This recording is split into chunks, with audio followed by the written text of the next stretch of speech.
ऐसा लग रहा है कि बॉलीवुड अपनी गलतियों से कुछ भी सीखने के लिए तैयार नहीं है। आजकल एक नया फिर से एक बवाल बॉलीवुड के अंदर मचा हुआ है और यह बवाल इस बार नेपोटिज्म के किंग कहिए या नेपोटिज्म के बादशाह कहिए या फिर जो आप कहना चाहें कहें, या फिर बॉलीवुड के अपने आप को सबसे बड़ा सरताज कहने वाले करण जौहर ने फिर से एक बड़ा कांड किया है। हम आज उन्हीं के ऊपर बात करने वाले हैं। आपकी जानकारी के लिए बता दें कि कुछ दिन पहले करण जौहर ने अपने सबसे पुराने चेले, हम उन्हें चेला इसलिए बोलते हैं कि उनको अपने मतलब क्या कहते हैं उसको, अपनी टीम में लाने का श्रेय भी उनको जाता है और पहली बार बॉलीवुड में इंट्रोड्यूस भी उन्होंने अपनी ही फिल्म से करवाया था। जी हाँ, मैं बात कर रहा हूँ उनके सबसे बड़े चेले जिन्हें पहली बार लेकर वो बॉलीवुड में आए थे। हम बात कर रहे हैं टाइगर श्रॉफ की। जी हाँ, वही टाइगर श्रॉफ जो आजकल उनकी कोई भी फिल्में चल नहीं रही है, कुछ लटके झटके डांस फांस दिखा रहे हैं लेकिन फिल्म चल नहीं रही है। उनकी लेटेस्ट फिल्म आई हीरोपंती, वो भी महा फ्लॉप हो गई। हीरोपंती उनकी हो नहीं पा रही है। तो इसी सब को लेकर इसी बीच में एक आइडिया आया करण जौहर के पास और करण जौहर उसी आइडिया को लेकर एक प्रपोजल भेजा टाइगर श्रॉफ को और उस प्रपोजल में एक नई फिल्म थी और उस फिल्म का टाइटल था स्क्रू ढीला। जी हाँ, करण जौहर ने जो प्रपोजल टाइगर श्रॉफ को भेजा उस फिल्म का नाम रखा था उन्होंने स्क्रू ढीला। फिल्म का जब प्रपोजल टाइगर श्रॉफ के पास गया तो टाइगर श्रॉफ ने पहले ही इसे एक्सेप्ट कर लिया, लेकिन उन्होंने यहीं पर एक ट्विस्ट डाल दिया। उन्होंने क्या किया कि प्रपोजल तो स्वीकार कर लिया, लेकिन करण जौहर को यह कहा कि मेरी टीम आपसे आगे बात करेगी और जो पेमेंट का बातचीत होगा, जो सब कुछ होगा, वो हमारी टीम बात कर लेगी। बात वहीं पे ख़त्म हो गई। कुछ दिनों के बाद जब उसकी टाइगर श्रॉफ की टीम ने जो अपनी अमाउंट, यानी कि टाइगर श्रॉफ इस फिल्म का कितने पैसे लेंगे उसका अमाउंट जब उनको भेजा तो करण जौहर को रातों की नींद और दिनों की चैन दोनों ही समाप्त हो गई। वो अमाउंट ही कुछ ऐसा था जो करण जौहर कभी भी सपने में भी नहीं सोच सकते थे कि इतनी अमाउंट टाइगर श्रॉफ मांग भी सकते हैं।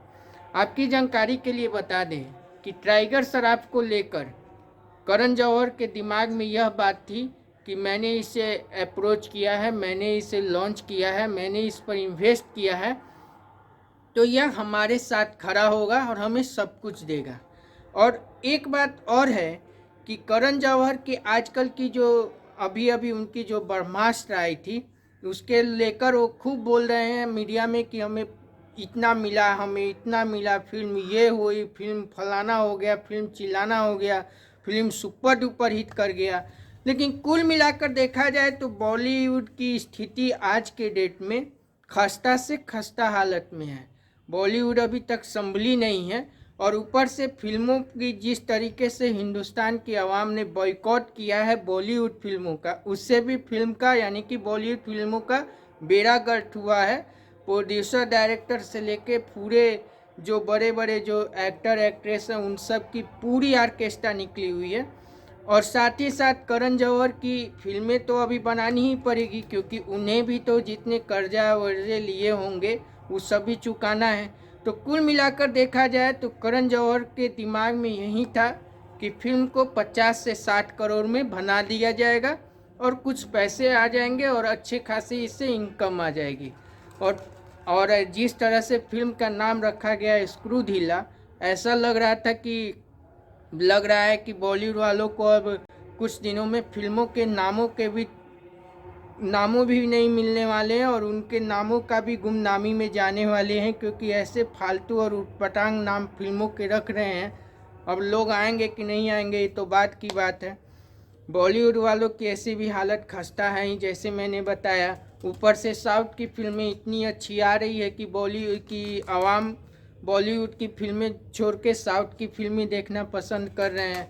साउथ के एक्टर एक्ट्रेस और उसके डायरेक्टर इतने मेहनत कर रहे हैं कि उनकी फिल्में बहुत अच्छी बन रही है। ऊपर से हॉलीवुड वाले पहले से ही चढ़े हुए हैं। कुल मिलाकर देखा जाए तो बॉलीवुड की स्थिति आज के डेट में सन्नाटा में पसरा हुआ है। बॉलीवुड को कोई पूछने के लिए तैयार नहीं है। करण जौहर ने इस सब को देखते हुए और ऊपर से बॉलीवुड के एक्टरों की भी हालत ख़राब है। टाइगर श्रॉफ की फिल्में चल नहीं रही है। उनकी अभी लेटेस्ट फिल्म में हीरोपंती 2 भी महाफ्लॉप साबित हुई है। तो इस सब में को देखते हुए करण जौहर ने यह सोचा कि क्यों ना इसी को लेकर फिल्म बना ली जाए और यह कुछ कम अमाउंट में मान भी जाएगा और फिल्में चल गई तो पैसा भी आ जाएंगे। लेकिन आपकी जानकारी के लिए बता दें कि टाइगर श्रॉफ ने इस फिल्म के लिए जो चार्ज किए हैं उसकी कीमत है 30 करोड़। जी हाँ, 30 करोड़। यानी कि टाइगर श्रॉफ ने स्क्रू ढीला फिल्म के लिए 30 करोड़ मांगा। करण जौहर की हालत ख़राब हो गई क्योंकि उनको जो प्लानिंग थे, प्लानिंग पे पूरी तरह से पानी फिर गया। वे सोच के बैठे थे कि 3 से 4 करोड़ में इसको निपटा देंगे और फिल्म बन जाएगी। लेकिन अगर 30 करोड़ उसको दे देंगे तो बाकी लोगों का क्या होगा। यानी कि फिल्म का बजट जो 40-50 तक रखना चाह रहे थे वो बढ़ के 100 से ऊपर चली जाएगी। तो कुल मिलाकर देखा जाए तो करण जौहर ने जब इतनी अमाउंट सुनी तो उन्होंने इस फिल्म यानी कि स्क्रू ढीला को ठंडे बस्ते में डाल दिया और इस तरह से करण जौहर ने एक बहुत बड़े एक्टर को ड्रॉप कर दिया।